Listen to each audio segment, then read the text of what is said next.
Okay, let me know. Right, there we go. Hello, everyone. So, as you can see, the lighting's a bit weird here. Hang on, let's see if this makes a difference. No, that makes me look worse. This was very well organised. As you can see, we've got Dave here with me. When was the last time we had a chat? I mean, we've spoken off camera a lot of times, but I think it was probably since the Pizza Cup final, wasn't it? Yeah, it was. Yeah, it was before the Tranmere game, I think. Yeah. Yeah. Back when things looked a lot more positive than they do now. in the state of Sunderland, nothing surprises you anymore. How have you been keeping this summer? Yeah, not bad, mate. It's just been a little, well, I suppose been a bit weird, hasn't it? But a little bit low key and stuff. Kind of not much to get excited about football and wise. The Euros was. You've had a pretty busy couple of months, though, haven't you? Yeah. I suppose it makes up for the 6 months before that where we were doing nothing. But yeah, it's been good. It was nice to watch the Euros and get excited because we supported a team that's not got rubbish players. Well, yeah, but it's also supporting a team that still bottles it at the final hurdle every single time. Yeah, I mean, I suppose we'll quickly touch on England. I mean, I thought that we did well to get the final, and I think Gareth Southgate has done well in the two tournaments that he's had, but I do believe his tactics cost us. I believe that he was it's a bit like Parkinson on the national stage, really. Too reactive, wasn't willing to try and influence the game early enough, and it's the same old. We've seen it before, but I don't know what your thoughts are on that. Yeah, mate. I think I'd realised straight away in the Scotland game, like he was not going to change what he was going to do. He was going to play with the two holding midfielders. He wasn't going to try and take another team out by playing nice, flashy football or anything like that. But it almost seemed as though his tactic was to like stay in the game until the last 20 minutes. But hey, he done well. But I was talking to there's a friend of mine down here. He's an ex-professional footballer. He's played Premier League and stuff for Reading and Burnley, and so he knows what he's talking about. Yeah, and he said to me, he goes, "Can you imagine?" He goes, "Right, you talk to anybody who's been, let's say, stuck on a desert island for 3 years, 4 years, 5 years without any communication whatsoever. And you go, right, who's the England manager?" And it's like, Gareth Southgate. And people will be like, okay, well, he hasn't done very well. And then they turn around and go, right, so last two major tournaments that I've been stuck on this desert island, what have you done? And it's like semi-final of the World Cup. Well, I'll tell you what, that's quite impressive. Yeah, fair play. And the final of the European Championships. It's like, oh, wow, he's got to stay in the job. Well, absolutely brilliant, absolutely brilliant. But then you go, well, you obviously beat Brazil, did you? Nope. You beat Italy, didn't you? Nope. You beat France, didn't you? Nope. Yes, okay. We beat the Germans. I mean, the Germans are obviously on a decline and not quite, but still. So we beat the Germans. So out of all the major, in two tournaments of getting to a semi-final and a final, of all the major teams who you would be worried about, and you've been stuck on a desert island, and you kind of go, well, who have you beat? We beat Ukraine, Sweden, Colombia, Sweden, Denmark. Actually, Denmark are a good, decent side, to be fair to them. But yeah, I mean, you can tell that I'm definitely desperate not to talk about Sunderland here because we spend about 5 minutes talking about anything but Sunderland. Well, because ultimately, both it comes down to the same, doesn't it? Just major disappointment. You get your hopes up, and then you just get let down, which I suppose is the same for most football clubs. But yeah, it feels like extra special for Sunderland. I've always maintained all the time, and I think I've said this on SCFC Fan TV. By the way, I've got my two dogs nearby, so if you hear them barking, I apologise, but I'll be too much of a lazy bugger to actually edit this. So there you go. You're going to be stuck with it. Nevertheless, but I remember. I just remember seeing this on SCFC Fan TV the other week, and couple of people have asked us, well, you haven't done a YouTube video for a couple of weeks, and the brutal reason is because I felt slightly disillusioned. I felt like I haven't got the energy or motivation to talk about it. So it's like, what can I say? We still haven't signed any fullbacks. We're still left short. Season cards are being left late. It's the same old stuff everyone else has been saying. But I don't know what it is. I just think I remember after the Euros thinking, you're joking. So when I was supporting Harry Maguire and John Stones, I'm now supporting Tom Flanagan. the drop in qualities just tells you everything, doesn't it? But yeah, I mean, it just feels like Sunderland literally have a loving relationship with the self-destruct button and make things unnecessarily hard for themselves. So on that downer, let's get into it. So first of all, how are your thoughts going into the coming season with no fullbacks? It's just interesting, isn't it? I mean, that's the word. Yeah, I understand all points of view of kind of their new approaches to identified quality over quantity, something which should have been done for years and stuff, well before we were playing third division English football, but never mind. So yeah, I agree with that, but at the same time, I think a lot of it, I think you touched on before we came on camera, kind of a lot of it's going to be topped up with academy and stuff like that. And hey, if they're good enough to there's no make a difference, then I'd rather it was someone within the club who did step up instead of getting someone on loan from wherever. But yeah, it just seems like a lack of preparation, doesn't it? You know, it kind of lack of preparation. This is not the same club, Dave. You know, centre forward wise, Ross Stewart, he looks capable. He looks like an upgrade on Wyke. Whether he'll get the 30 goals is a different matter. You know, but I think he looks mobile and useful enough to bring others into play that if he scores 15 and we get a midfielder, I'm not quite sure which midfielder, but a midfielder to score 10 goals a season, then yeah, we've replaced Wyke's goals. But the problem is, if Ross Stewart picks up an injury, where do we go from there? I mean, we've had a couple of seasons of Will Grigg and Aidan O'Brien now, and do I think either of them are good enough to lead the line? Not at all, like not even remotely close.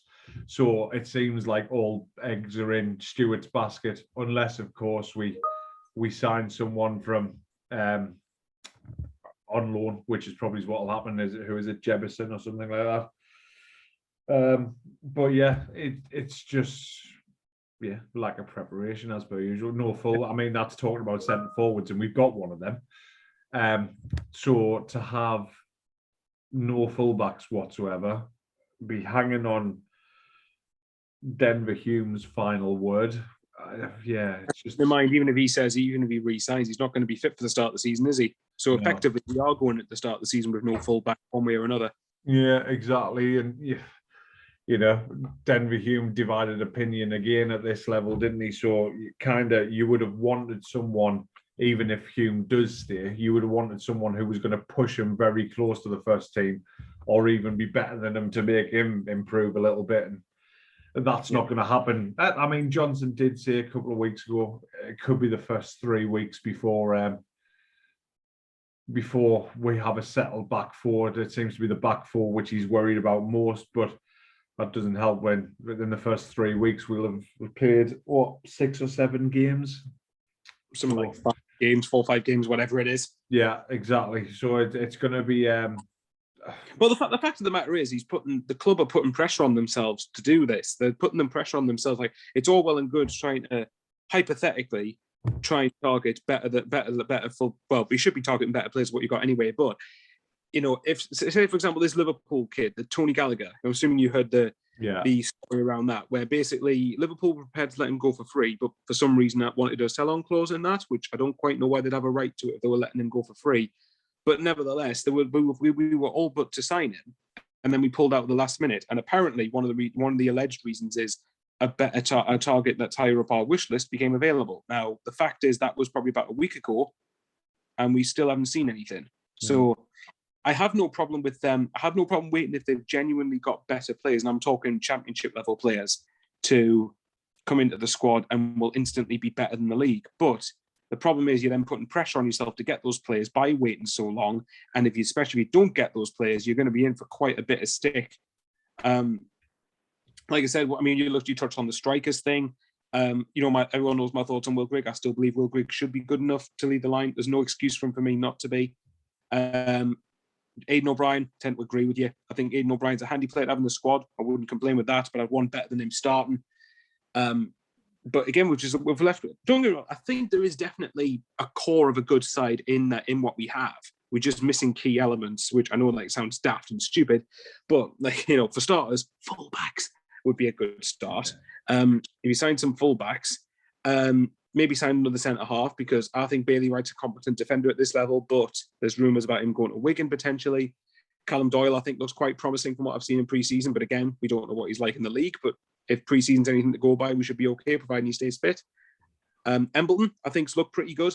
The goal he scored against Harrogate, yeah, it's against Harrogate, and the fact I'm saying this is humiliating, but they're not going to be that much worse than some of the opponents we're going to be coming up against in the league, I wouldn't think. Not that much worse anyway. No. He looks all right. And the pass he put through for Stewart's goal against Hull was very, very good. So now straight away, this is somewhat, because Embleton has been on loan at Blackpool and has effectively helped them win promotion, there's promise there.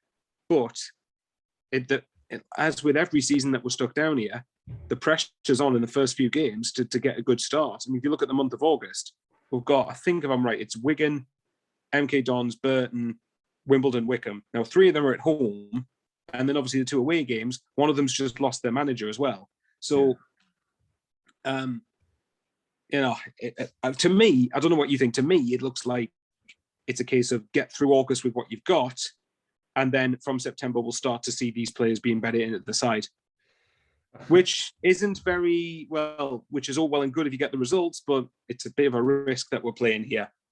Exactly, it's a bit of a risk. And then on top of that, you can't tell me any team across the years, you just look at the best, and you look at like Manchester City, Man United in yesteryear, Real Madrid, Barcelona's, and ultimately any football team should be aiming for them levels. Like if Man City at the minute are the pinnacle of world club football, you should be aiming to kind of do what they do effectively, whether it's style of play, whether it's what they do on the field, off the field, blah, blah, blah. Having a lot of money does help.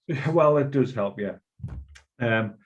But kind of, I can't imagine ever sitting there doing a press conference with Alex Ferguson, Pep Guardiola, Zidane, Mourinho, any of them who's ever done anything, and going, well, listen, your team, your squad looks a little bit light, if I'm honest. What do you think? We'll just get through a month of the season. Don't worry about it. We'll just get through a month, and then after that month, we'll see where we're at. And they just wouldn't do it. They'd be prepared.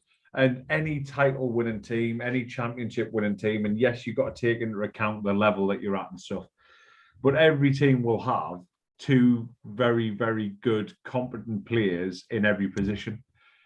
And you just touched on Embleton. If Embleton gets injured in the 10, like who plays there instead of him? I suppose the argument would be maybe he's a Dan Neil. Alex Pritchard is another one. Pritchard, if we can keep him fit, yeah. I mean, obviously the big caveat there, though, isn't it? Yeah. Yeah, but more should be, and how many times have we said this for the last 4 pre-seasons? Should be on paper more than capable of creating chances in this league and scoring a few goals himself. But we've said that about, we said Brian Oviedo should stick out like a sore thumb, and let's be honest, he didn't. And we should. Max Powers won this league before and done nothing at Sunderland of note, really. So, yeah, it'll be one thing he did do of note. He tried to have that worldie against Lincoln, which ended up being blazed over the bar. That was the final act of his Sunderland career. Yeah, and it's probably what I'd be most remembered for as well, unfortunately. Yeah, I mean, yeah, there is stuff there that I think we can build on. That's the frustrating thing. I do think there is a core of a decent side there. I think when people say the squad's finishing mid-table, I think that's a little too pessimistic. I think that realistically, the starting 11 we've got now, and yes, you need squad players, but I'm talking about the starting 11. There's enough there for me to easily be in the top 6. But again, how many times have I said, I'm sick to death of saying, oh, well, it should be in the top 6. Like, no, well, I don't, unless you win the playoffs, I don't want top 6. I want top 2. Yeah. So, but apparently that's arrogant according to a lot of fans, which again, a narrative that continues to annoy me to this day. But there you have it. I don't know.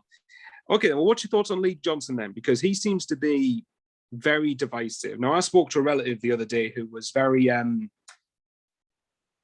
of the opinion that we don't give managers enough time, which, to be fair, he's got an argument. You could argue we don't. And the infrastructure needs to be set up. It needs to be right. And all this stuff needs to be good off the pitch. And I completely agree with that. But my argument was a counter argument. And I said this to you before we came on air. Why should we have to sacrifice promotion for that? I don't quite get that. Again, I've said to even today before on camera, off camera, and I've said this on camera before. If we're in the Championship, I can completely get the idea that it's going to take a while to be where we want to be. As long as we're not as long as we don't get relegated initially and then work our way up from there, I think we can tolerate that. I think that sometimes we have to be quite patient in that regard. But while we're in this league, you're going to have a very difficult job selling the idea. Let's be stable in League One first, then go up, unless you did back-to-back promotions, which is very, very rare. So anyway, to round it off, to round my long-winded question, which started simple and went off on a tangent, what's your thoughts on Lee Johnson at the minute? I am massively of the opinion that we should back someone to the hilt, but you've got to draw the line somewhere and kind of go. We said we've had a couple of conversations ourselves during the last however many months, weeks, and kind of said, yeah, well, and just kind of said, well, listen, if the simple fact of the matter is he's got 10 to 12 games the start of this season. And if it's gone wrong, and if we're, let's say if it's 10 games, if out of 30 points, he's on less than 20, he's in all kinds of trouble. It's as simple as that. And that's just because of the size of the club and kind of where we're sitting and history and whatever. And rightly so. I mean, you say stick with him, but how in a 46 game season, how much do you get into that and go, right, we need to make a decision here. Do we get rid and start again, or do we give him till the end of the season just for continuity? And I don't understand, in any walk of life, in any job, if you're not performing, you will be dragged over hot coals. It's as simple as that. And rightly so. So Johnson, do I think he's the right man? I don't know. I genuinely don't know. I think there's things that he's been implementing which make a lot of sense, but is he being backed in the transfer market? Is he? I don't really know what the behind the scenes stuff, which I guess is something quite promising, really, that we don't know what's going on behind the scenes as much as we have in previous years, because hopefully that protects us a little bit against other clubs. So I don't know. I am all about stability, and I am all about getting the right person in and giving them a chance. But I don't. At the same time, I would argue that long term in Sunderland on the pitch anyway shouldn't go together while we're in League One, in my opinion. Yeah. I think once you get the Championship, then as long as you don't go down, then long term can start to come into it for me. But while you're in League One, if we're planning for long term while we're in League One, then we're accepting being down here, and you're not going to find many Sunderland fans that will tolerate that, and rightly so, in my opinion. Yeah, I mean, what is the point? What is the cut-off point that you go, right, we'll keep him employed just for stability? If he's not performing results, I mean, what is that level? What is that level that we kind of go, right, hey, we're in and around the playoffs. Maybe that's the cut. Maybe that's what the board are thinking. We're in and around the playoffs. Keep them employed. Yeah, okay. If that's been the agenda behind the scenes, then I'm all for it. No, I don't think any. As long as we win the playoff, yes. Yeah, I don't think any fans would be happy with that if we're not challenging for League One title, but or automatic promotion. Or it's crazy, isn't it, to think that like we're now in a position where we're going, as long as we're in and around the automatic, we're not even bothered about winning League One. It's crazy, Because we're desperate, isn't it? Though it's because we're at the point where they're so sick to our back teeth of League One that we just want to get promoted and get out of it. Like that's it, man. It's such a horrible, inconsistent league, isn't it? Everyone can beat everyone. Everyone can kind of shithouse their way through a 90-minute game. Everyone raises that once they come to the stadium light, especially with there being fans in there. Everyone raises their game. Everyone manages to find an extra 25%. Yeah. And it's just... Which would be nice if they did against other teams that are going to be at the top, not just us, but there you go. Yeah, exactly. Well, it just doesn't happen, does it? Because when you go and play Wickham with 4,000 people in bloody, what's it called, Adams Park or whatever. I brought the Stadium of Light. With all due respect to Wickham, I don't mind them. It is a mismatch. It is a complete another mismatch. What I would say on Johnson is I'm in two minds about that. I do think I would stick with him at the minute, but there's one of the big things that's concerning me is this Streaky Lee thing that apparently is a thing with him. Yeah. Last season, the last, say, 20 games of last season is kind of apparent, where I would say up until we lost to Charlton, we were on a very good run. In fact, we were on an outstanding run, all things considered. If you look through the month of, say, I don't know, mid-February, say 6 weeks prior to the Charlton game, we were on a great run. I think we must have won something like, it wouldn't shock me if it was something along the lines of 9-10 games in all competitions. But the problem is that we then go and win one of our last 9 or whatever it is. Yeah. Now, that's the problem. Now, in League One, the most Sunderland should really be going without a victory is 2-3 games at maximum, at absolute most. And even that's pushing it. So I am concerned with that. But at the same time, to play devil's advocate to my own argument here, because I like to do that for some reason, when Johnson, over the last, say, 6 months, he was here, 6, 7 months, 8 months, he's had a lot of adversity against him. And he's had, and this isn't me making excuses, this is fact, this has happened. He's had a COVID outbreak at the start of his reign, which impacted what he could do on the training ground, let alone in games. In the January transfer window, we still had a salary cap, which heavily restricted our incomings. I've said this before, but it's still true. And on top of that, in the last couple of months of last season, we only had one fit centre half. We were incredibly unlucky with injuries in that regard. So I think, but again, the run we went on at the end of last season, last 10 games, wasn't good enough. It was appalling. We should have gone up. Let's be real here. We should have got promoted. So, and I'm talking automatically. But, so I don't know. I mean, yes, I definitely do think there's something there in Johnson. I know a lot of people were complaining about the fact, he changes things too much in games. Like, hang on, were we complaining exactly the opposite 6 months earlier? So, for me, I like the fact Johnson's not afraid to change things. I like the fact that for once, there's a manager who is not afraid to try and be proactive for once. He maybe was a little bit too reactive towards the end of last season, but nowhere near to the extent Parkinson was for me. So I think I am in favour of keeping him, but again, the pressure's there, and he's got to, and I think hopefully he'll know himself. He's got to deliver. It's as simple as that. Yeah. And by deliver, we mean get promoted. I think so for me, just been thinking about it while you were talking, like the balance to the argument would be if in this first 10 games, we don't necessarily get above 20 points, which I think is the minimum of what he should be getting. So are you talking like 18, 19 points, something like that? Yeah, I mean, we'll let that go. So the balance to the argument for me would be if you can see a clear and concise plan of how we're playing football and progress. I think we should have the ball a lot more. I think we should be winning the ball a lot higher up. I think the players should be a lot fitter. I think we should be playing with a little bit of a style and a bit of panache. If that happens in the first 10 games and the results haven't necessarily been there, and we've been unlucky and so the referees give a dodgy penalty, they have scored an 89th minute winner from a corner, then so be it. You know, I would stick with him in that. The Stars on Saturday with Charlie White, I can just see it. Jordan Jones whipping in the corner. Max Power also blocking an effort on the goal line. You know, yeah. It's got all the hallmarks. But anyway, carry on. Definitely. So yeah, I think if that kind of comes about and you can see a huge improvement and a lot more free flowing football, then yes, I would give him time. I would give him back in and whatever.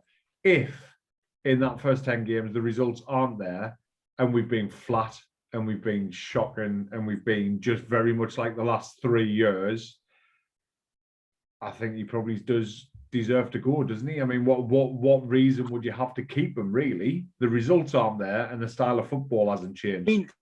And one of the big things I will touch upon, what makes this slightly different from previous occasions, there's a reason Lee Johnson's head coach and not manager. Now, that might seem like a pretty simple thing to make, but the point I think Sunderland are trying to do is that across the club, whether it be the first team, the under-18s, the under-23s, academy, wherever it is, across all levels of the club of playing style, we want to establish that's our identity. That's the way we want to go about things. We want to do the high press. We want to do the energetic overlapping with the fullbacks, and we want to do the high press intensity game. And if we establish that, and we've got players and we sign players that are capable of fulfilling that style, then if Lee Johnson, for example, has to go, we bring in another head coach who's already familiar with our preferred implemented style of play. So that means that the transitional period shouldn't need to be there. If you look, for example, when we sacked Parkinson, I know you're probably jumping around the living room and all that, but when Parkinson left and then Johnson came in, we did have to shift. We had to shift from Parkinson style of football, from Parkiola basically, to Lee Johnson style football. And then factor into that the players that were designed for that system, who were inherited from Jack Ross really, but they were all very much this slow-paced, controlled possession, not much energy type, and that's what it is. So you would hope now that like a Corey Evans gets around the pitch a lot better than Max Power does. And you've also got Elliot Embleton, who will have more energy than what the likes of Ledbetter did. I mean, I think Ledbetter will be sitting a bit deeper than would have been sitting deeper than what I think Embleton's going to be if he stays fit again. Yeah, but he'll have more energy than Power Scout. But my point is, we don't have to. So say if we did have to change the head coach, hopefully there wouldn't be as big a period of transition there, and that's what this head coach system's designed for. Yeah. I have definitely seen in pre-season, and I noticed it against Harrogate. So yeah, take the opposition with whatever you want to. It is against Harrogate, but I did notice elements of how he wants us to play. I noticed because I wasn't at the whole game. But I did see the highlights. I saw the goals, and I saw that the first one, 09 is energetic and industrious in the midfield, wins the tackle, passes to Embleton, and that through ball through to Stewart. So basically, within 2 touches, we score. That's obviously, half of it is down to the fact that 09 had the ball and kept in contact with it until he passed to Embleton. But that's where I think Johnson does want us to play. And in pre-season, I've definitely noticed elements of that. Yeah. But again, we need the key components to really make us a good side in this league. And I think Johnson is definitely capable of getting some good tunes out of the players. And I would like to see what Johnson can do when he's got an 11 that isn't hampered so much by injuries or having to shoehorn players out of position. Even though I know this weekend particularly, we're probably not going to sign anyone for the weekend game. And even if we do, they're probably not going to be up to match speed anyway. So chances are Carl Winchester is going to be playing right back. And chances are you might have even Lyndon Gooch playing left back or something. I don't know. It is a difficult one with Lee Johnson. I do definitely think he deserves time, but he'll know more than anybody himself that the expectation of this club is to get promoted in this league. It's as simple as that. But like you said, though, I think the concern I have is that we're going to try and get through August with what we have, which then means you still need to get the results to at least keep us in the mix until these players come in and then actually bed them in properly. Definitely. It's been a nice positive chat, hasn't it? Well, but at least we're trying to look at it from a balanced point of view, I guess. And that's all you can. I'm trying not to just be all negative. This is why I try to be. I might seem more positive, but I try to add a better balance to arguments about people being constantly negative. And by the way, I don't blame people for being constantly negative. This is our 4th season in League One. We're not exactly going to be jumping up and down like you would have done when Parkinson got sacked. We're not going to be that happy that we're stuck in League One. I'll tell you what. I'm trying to describe. I mean, I'm normally quite a balanced person myself. I'm trying to describe the euphoria when that absolute useless pleb got sacked. Like, just. I mean, what? Like, for those of you who don't know, Dave is not a big Parkinson fan, and I love just sort of fishing for it because he even when we won like 8 games out of 9 or kept 8 clean sheets out, and he was like, well, it's still rubbish. It's still not great. So it's just. Yeah. I mean, literally, I'm looking out in my back garden now, and my bird feeder has got more personality than that bloke. Do you know what I mean? It's just carnage. I do not miss him whatsoever. I mean, at least Johnson gives us a laugh about sharks on a Monday morning and crap like that. Do you know what I mean? But anyway, I'll tell you what then, at least speaking of emotions, funnily enough, what do you reckon about all the fume that's gone around the club recently? And I'm talking the way that season tickets have arrived. Mine, at the time of recording, mine still hasn't arrived. But I've seen a lot of people, we've been having a laugh before we came on air. There's a couple of, most season cards have just pretty much been plunked in an envelope, delivered to addresses, no thank you letter or anything. Now, that personally doesn't bother me as much, but I can see why some people get annoyed by it because it does look tin pot. It does look very, and you can see, well, some League want to, but we are not a tin pot club. Let's get that out of the way. But even then, we laughed about someone. We shouldn't be. Sorry. Or rather, we shouldn't be a tin pot club. No. Well, fair enough then. But my point is, like, did you see? And we were laughing about it before we came on air, and it's not funny to the person who ended up getting this season the envelope, but it was the envelope with his 2 kids' season tickets, but they were both white, just pure white, no design or anything, which I think tells you everything you need to know, doesn't it? Well, when people are commenting on Twitter saying, "Is that not your hotel room key from down the road?" Yeah, that was funny. I did get amused by that. Yeah, it's just the attention to detail, isn't it? It all, no matter which way you look at it, and it doesn't matter as long as it gets you into the game and whatever. But it does symbolise what we feel, what some people feel the club's becoming, doesn't it? Yeah, exactly. Yeah, and I mean, right now, because we haven't seen enough of the new regime, but of what it's been over the last couple of years, I should say. Yeah, there's that. And to be fair, the bloke who got those tickets rightly commented on one of them. He's like, listen, my 2 kids, who are probably, let's say, 8 and 12-year-old for argument's sake, you give them that. Can you imagine when we were kids? You picked up, obviously it was paper back in the day, but you get a card ticket and you're like, oh my, it's like Willy Wonka's golden ticket, isn't it? You're just like, yes, I am going to the match today. And for as much as this is a season ticket, if you've got the club badge on there, if you've got the black cat jumping off the page at you and stuff, you're buzzing. You're going to school, you're telling your mates, summer holidays, of course, but you're absolutely, you can't wait to get there and everything. I mean, you tell one of your mates in WhatsApp or something nowadays, he's like, well, that's not getting you into the match. And you're like, what? What do you mean? It's, well, look at it. It's like literally your bed and breakfast door key from down the road. It doesn't make me angry either way, but I can understand what people are saying that it doesn't look great, Yeah, I don't have an opinion on it one way or the other. It doesn't really bother. As long as it gets me into the ground, then fair enough. That's all I'm concerned about. But again, it does symbolise and represent how far we've dropped. And we spoke again about this before we came on air, that the season card debacle, why is it only being resolved now? Why has it only been resolved like 2 days before this? No, at the time of recording, and it's probably going to be later, like shorter time than this when this is uploaded, it's 2 or 3 days before the start of the season.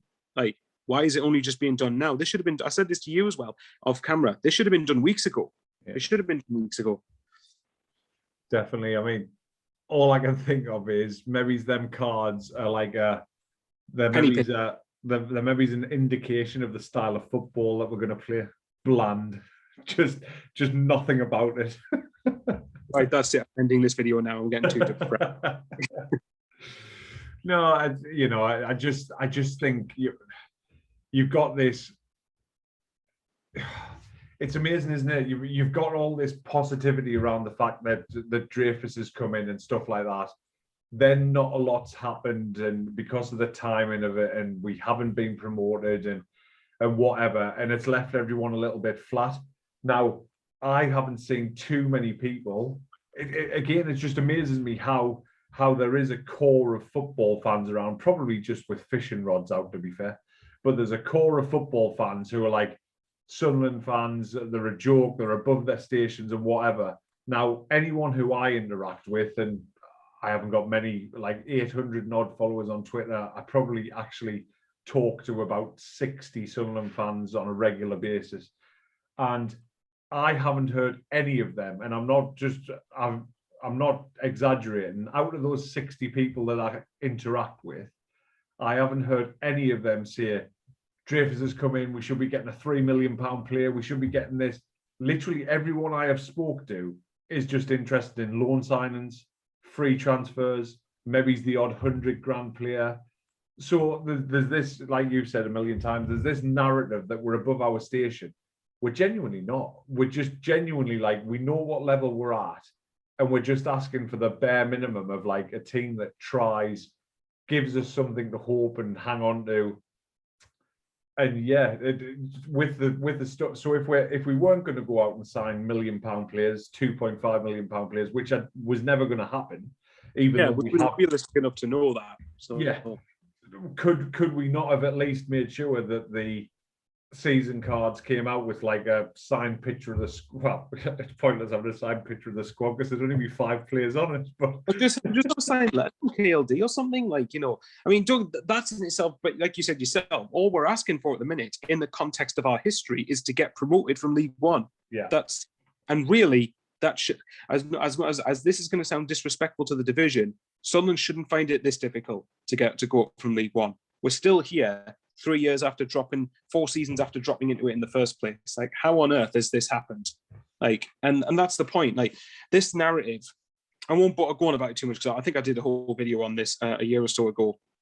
But it still stands. Like, this narrative about how Sunderland fans are arrogant is really driving me up the wall, because we're not. Like, if you want to argue anybody's arrogant, what about the set of fans up the road that say Bruce isn't good enough when he's got 13th and 12th in the Premier League? Now, granted, I can see from their perspective how Bruce isn't good enough, because I actually live in a household of Newcastle fans and I've watched Newcastle games. So I can understand that sometimes it feels like get them on the pitch, plod them anywhere, let them and just do what they want. Which, yes, there isn't a plan there in comparison to, say, Benitez. But the point is, we're not arrogant for wanting us to get out of League One. We're not. Like, you know, and I suppose to contradict myself, Newcastle fans probably aren't arrogant for wanting to be above Leeds, who just got promoted and finished in the top 10 last season. But my point is, why is this narrative that we want and expect better always a bad thing? I just can't get my head around that. So again, if we expected to sign Premier League level players, and I'm talking players who are playing regularly in the Premier League now because we're Sunderland, even though we're in League One, yes, that's arrogant, because it's not recognised. But we've never once done that. We've always ended up saying, players I've said I will take are players I would never have dreamed of saying, oh, I'll take him at Sunderland. But it's acknowledging the level we're at now, acknowledging that we're not going to attract Premier League players. We're probably not even going to attract really good Championship players at this moment in time. Eventually, we should be able to, providing we actually get into the Championship, which would be quite nice, Sunderland. But even that in itself says how far we've dropped. But people can't ignore this club is not sustainable in League One. It's not. There's the infrastructure, the Category 1 academy, which very few clubs, I don't know if anyone can name me another non-Premier League club in the country that's got a Category 1 academy. And on top of that, you've got the Stadium of Light, which is near 50,000 seaters. You can say, oh, you don't fill it out. Yeah, we bore off with that narrative as well. When you look at what we've had to put up with over the last 5 years, only back-to-back relegations, 4 years in League One straight, 2 Wembley defeats back-to-back, one of which being a playoff final in the last second. But yeah, I said I wasn't going to go on a tangent, and here I am on a tangent. It just annoys. This narrative just really irritates me. And the sooner opposition fans realise that Sunderland fans have every right to expect promotion, and it won't just be us, Portsmouth, Ipswich, Wigan, Charlton, just to name a few others, Sheffield Wednesday, Rotherham to a degree. There's a few of them there. But don't pretend it's just Sunderland who've got the expectations, and we rightly have expectations. And unfortunately for other fans, there was a Luton fan who kept arguing with me and another Sunderland fan on Twitter a couple of weeks ago that don't say not going up is an embarrassing failure for Sunderland. Well, I'm sorry, mate, but it is. There's no way. We're not sustainable at this level. The club itself, we deserve to be at this level at the minute for how we've been ran. But in the grand scheme of things, we do not belong at this level. And while we're at this level, we expect to go up. And there's nothing wrong with that. There's nothing arrogant about that for me. Yeah, and unfortunately, I think the weird thing, or the unfortunate thing about it this time, is this is probably going to be the hardest season to actually get promoted out of this league, because like you've just named 6 or 7 quite easily who could all potentially finish above us realistically. Yeah, and you know the transfer or lack of transfer activity and whatever doesn't exactly bode well with, you know, Wigan keep improving in terms of numbers and who they're getting in. Ipswich have done big numbers. Sheff Wed have done big numbers. Rotherham are always run well enough that they've got a transition where if they do lose any players, they'll probably lose 2 or 3 players. They'll replace them with someone else. So Rotherham are going to be up there competing. Portsmouth, you know, Portsmouth, they're a big club for this level. There's no two ways about it. Honestly, we have to hit the, like you say, trying to get through August with just muddling through. It's not going to be acceptable, because before you know it, we're going to be 8-9 points off the pace. And as soon as you do, so some of these clubs they're not going to give up. They're gonna keep going. They're going to keep trunching through, and it's good. This is the year where you could probably say, right, we can't have any great expectation of going up, which is a really sad thing to say, really. But it'll be tough. It'll be a tough old year this year. Yeah, but as you know, and I'm someone who champions this all the time, the expectation is always going to be there to go up. Whether we think we have it, or we should be or not, it shouldn't. For me, the minute that we don't expect to go up, and I'm not saying this is at you, I think I get the point you're trying to make, but the minute that we don't expect to go from League One is the moment I think I'd lose faith in football. Yeah.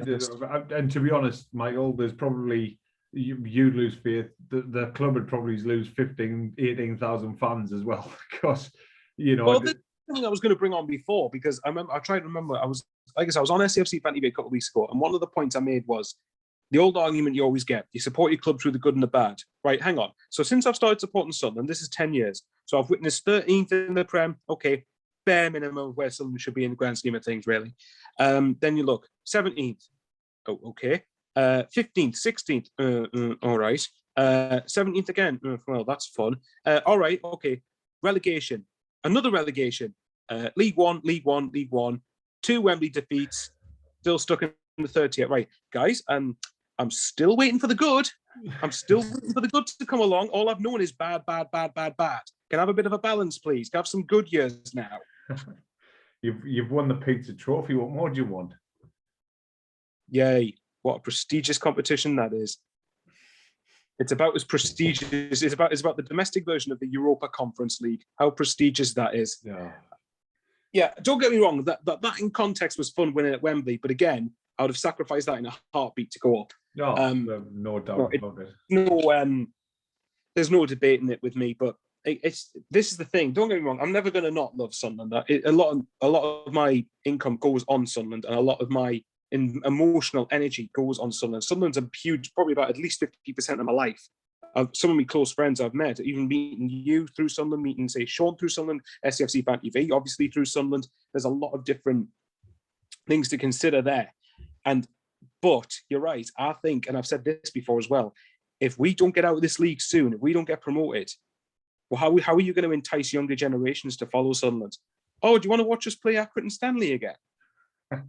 No disrespect to them. They've done cracking to be in League One. They've done amazing to be in League One, and they are a very competitive League One outfit. But we should not be playing the same league as them. It's as simple as that. So that's the point. We risk, like we've touched on, we risk losing a lot of fans along the way down here. Well, the thing that, and the other side of that is, so not only are you not encouraging, and I've heard a lot of people, you know, my dad's 71-year-old. He still loves to wind me up to the day that he was there in 73 and he got to see it, and it's just like, go away. I've been to Sunderland. I've been to Wembley 7 times with Sunderland. We haven't won a game there. Of course, the one time that we possibly would have won something, not that I'd have celebrated too hard, was the win against Tranmere. So I still haven't seen us win a trophy or win a promotion or whatever. And he, of course, saw it. I mean, can you even imagine what it would have been like in 1973 to win the FA Cup against what would now be classed as playing Man City? Oh my God, a second division club playing a top division club, winning against all odds. Like it's, but I have great sympathy for what you're saying. But you've also witnessed 2 7th place finishes in the Premier League. The best I've witnessed is 3rd. Like that's true. You know, but again, at the same time, you could also come back and argue that you've witnessed 15 and 19 point seasons. But I would also think I'd witnessed 2 successive relegations in quick succession. So we've had enough of our fair share of turmoil. But there's a thing, isn't it? That shows you how well we were probably run at the time, because even though under Mick McCarthy we got relegated with 15 points, the season after we were still competing. Like that squad, effectively, for Premier League football standards at the time, was a joke. It couldn't compete whatsoever. It wasn't good enough. Simple as that. But yeah, we got relegated, and the season after we were competing in the Championship, even though we'd been embarrassed the season before. So it shows you if the clubs ran properly, that's how it should work. Okay, it's gone wrong. I know it's different levels. It's between Division 2 and Division 1, and now it's between Division 2 and Division 3. But if it was run properly, there's no reason that you shouldn't be able to bounce back. It's just exactly. So yeah. But the point I was making about fans was you were saying about the younger generation. I know a lot of people now who are older, kind of probably losing interest. 35, 35, 40, 50, 60-year-olds who are just like, there's times I just can't even bother to look at my phone and see what the score is. And I'm like, wait a minute, what is going on? I pride ourselves on being like this. And I can't, I'm still at that. I live, 4 hours away from Sunderland nowadays, down here. I'm so far south. But every time it's on, even if I'm in the kitchen working, I have the iPad on with the stream on, or I have, because I just can't switch off from it. I just cannot switch off from it. Yeah. And it's like there's people who have been like that, because I'm no super fan or anything like that. But there's people who I've grown up with who are exactly the same, or have always been the same as me, and they just don't care anymore. They're just like, whatever. And it's just like, well, wait a minute, you went home, away, friendlies, whatever, and now you're telling us that you just don't care about the result. Don't get me wrong. Like I said, I definitely care about the club. Hence why I tend to get over emotional about it sometimes. But again, the argument always is, and don't get me wrong, the fans have definitely, you support your team. You go. I mean, to be honest, but this will sum it up for me better than anything else. What I'm looking forward to about getting back to games is the social experience, the match day experience. I can't exactly hand on heart say I'm looking forward to the football. Now, I should not be saying that. I should be looking forward to the football just as much as the match day experience itself. If we'd have got promoted last year and we were in the Championship, for instance, I probably would have been looking forward to the football more, because I think there'd be a bit more excitement about where we could actually go and actually start getting back to where we actually belong. Yeah. But that in itself is the problem. And I'm never going to not care, but there does come a point where the club has got to start giving something back. It can't be all give and no give back. Yeah, definitely. So definitely. I mean, that's another fume of the last couple of weeks, isn't it? The prices of tickets. Yeah, well, that's a whole different debate altogether. I can't even get to it now. Well, to sort of try and end this video a bit, because we've been going on a bit, how would you say you're feeling ahead of the coming season? To try and be more miserable. Coming season, it's weird. I feel really. I will point out, sorry to interrupt, this is as of right now. Obviously, things could change with signings, how we start and all that. But as of the time of recording, how do you feel about the season? I feel really blank. I like it, just kind of, a lot of people would say you are constantly blank, Dave, which is fair comment. But I have no comment on that. I haven't got. I don't know. I don't know how it's going to go, which is really annoying for me. I can normally turn around and put my finger on it. If you mean like when you said last season that you were adamant for 2 months that we were going to win the league, and then that ended up failing miserably? Well, it was based on what had happened for like the 17-game run that we went on, but then all of a sudden we went on a 9-game run, the complete opposite end of the spectrum. So, yeah. I certainly don't think, unfortunately, it will be HMS piss the league. That goes without saying. So I think HMS get the playoffs. Mate, I'm not even convinced by that. But it's not a negative feeling that I have. Do you feel like you care, but a bit indifferent at the same time? Yeah, massively. Like, just kind of like what should I be feeling? What should I be doing? And I couldn't answer you. I couldn't answer you. So if I had to make a prediction, and it's completely... I'm not asking for a prediction, by the way. You don't have to make one. I'm not going to be like Phil when he tries to push you into to make a prediction, even though I really don't want to make predictions. Well, I'm gonna completely sit on the fence anyway. But if I had to make a prediction, the way my head's working at the minute when it comes to the football club, I think we'll finish between 1st and 8th. That's my prediction. I couldn't tell you where, but a lot of opposition fans say we should be happy with that. Yeah, well, yeah, of course we should. Yeah. Yeah. I think top 8, wherever that'll be, whether it'll be top of the league, whether it'll be 8th, whether it'll be in the playoffs, I'm not sure, but that's where I think we'll be at, between 1st and 8th. And watch us finish 9th. Yeah, probably. Yeah, just okay. Yeah. The final point before we do go. What's your thoughts for the Wigan game then? Obviously, Jordan Jones signed for Wigan earlier today at the time of recording. I know you weren't that struck with him, I don't think. Max Power, we know what Max Power's like. Sean is particularly his best mate on the planet. And then Charlie Wyke, we all know about that. I mean, what's your thoughts on the Wigan game? I'm going to go... Oh, prediction. Actually wasn't expecting one. Okay. Just because it's Sunderland and that's how these things work, it's going to be a 1-1 draw. It's going to be a 3-1 Sunderland win. Whoa, okay. Now that says a lot. I'm quite shocked you've said that, and that says everything. Yeah, the last two. Well, here's something to try and be devil's advocate here. I think we've only won once on the opening day of the season since 2009, I believe, which was 12 years. That'll have been Charlton, Linden, Goose. That'll be the Charlton last-minute game. Yeah.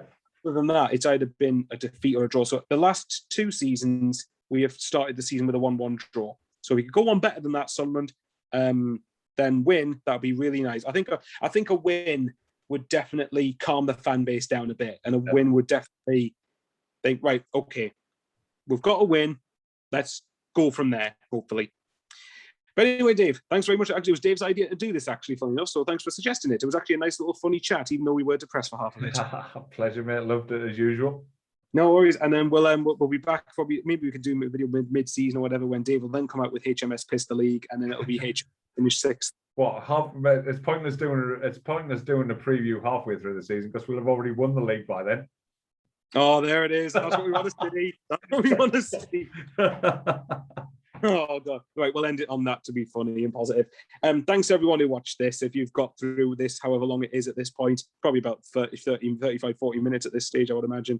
But thanks to everyone for watching. Like, comment, and subscribe. And see if you want to get more of Dave on here. And maybe we'll get Sean in the mix as well, because that was a fun chat we did last time. It was just a bit of banter. Take care, guys. Stay safe and away Sunderland, I guess. Let's see what Saturday brings. All the best.